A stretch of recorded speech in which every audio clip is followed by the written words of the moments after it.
Salam damai sejahtera bagi kita semua. Kembali bertemu untuk mendapatkan garis besar pelajaran Sekolah Sabat yang kelima dalam pelajaran kita untuk triwulan ini. Dan kita akan mendapatkan 5 hal penting dari pelajaran kita untuk 1 minggu ini. Judul pelajaran kita adalah Kebangkitan Sebelum Salib. Bila mana pada pelajaran minggu yang lalu, bukti kebangkitan orang mati hanya didasarkan pada harapan para tokoh Alkitab. Untuk minggu ini, kita akan melihat orang-orang mati yang dibangkitkan dan kisahnya ditulis di dalam Alkitab. Yang pertama adalah Musa.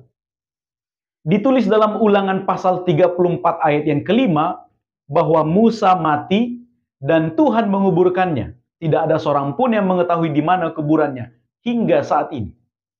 Tetapi kemudian kita tahu bahwa Musa dibangkitkan berdasarkan Lukas 9 ayat 28 sampai 36.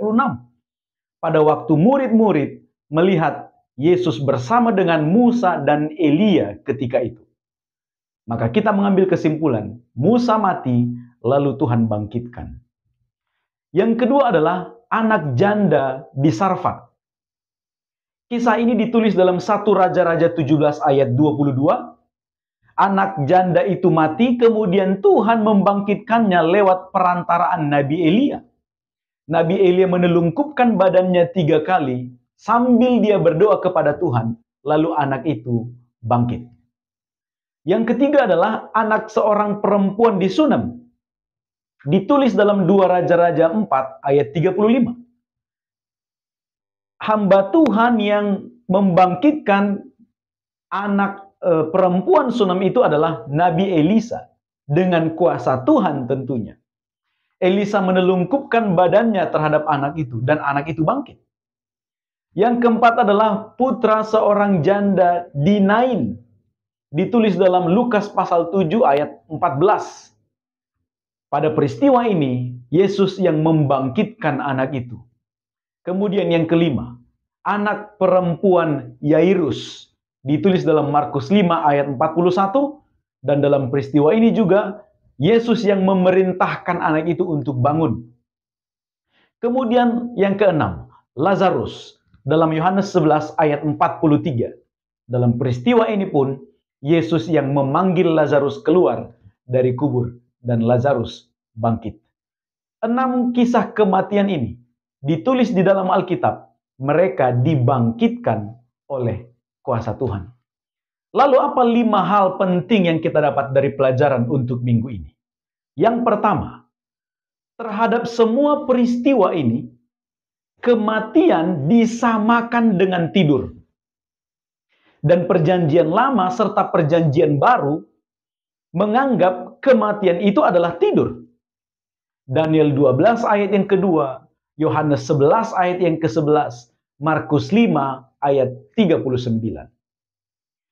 Kemudian yang kedua, dari semua peristiwa kebangkitan ini, tidak ada seorang pun dari mereka yang sudah dibangkitkan bercerita tentang apa yang mereka alami ketika mereka mati. Jika memang benar orang mati arwahnya langsung ke surga, maka seharusnya mereka yang mati lalu dibangkitkan, mereka akan sangat dengan gembira untuk menceritakan apa yang mereka lihat di sorga.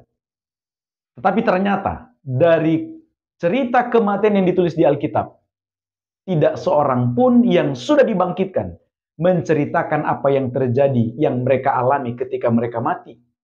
Itu artinya orang mati tidak tahu apa-apa dan mereka tidak mengalami apa-apa dalam kematian.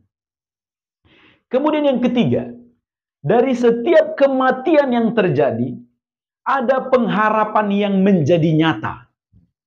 Ada pengharapan dari seorang orang tua untuk kebangkitan anaknya, dan itu menjadi nyata.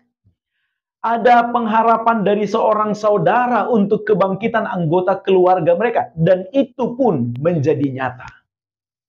Yang keempat, kebangkitan yang terjadi ini adalah gambaran tentang kebangkitan yang akan Tuhan berikan kelak kepada orang-orang percaya ketika Tuhan datang.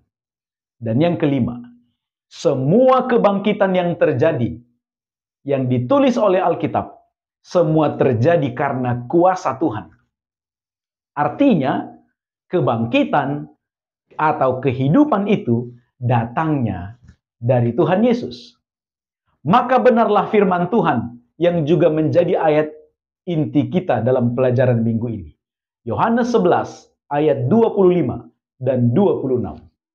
Jawab Yesus, "Akulah kebangkitan dan hidup. Barang siapa percaya kepadaku, ia akan hidup walaupun ia sudah mati. Dan orang hidup yang percaya kepadaku, selama-lamanya tidak akan mati." Percayakah engkau akan hal itu? Inilah garis besar pelajaran sekolah Sabat untuk minggu ini. Percayakah kita bahwa memang Yesus adalah kebangkitan dan hidup? Bila mana kita percaya, kelak kita juga akan menerima berkat kebangkitan dan tinggal bersama-sama dengan Tuhan dalam kekekalan. Ini pelajaran sekolah Sabat kita. Selamat belajar, selamat berdiskusi. Tuhan memberkati.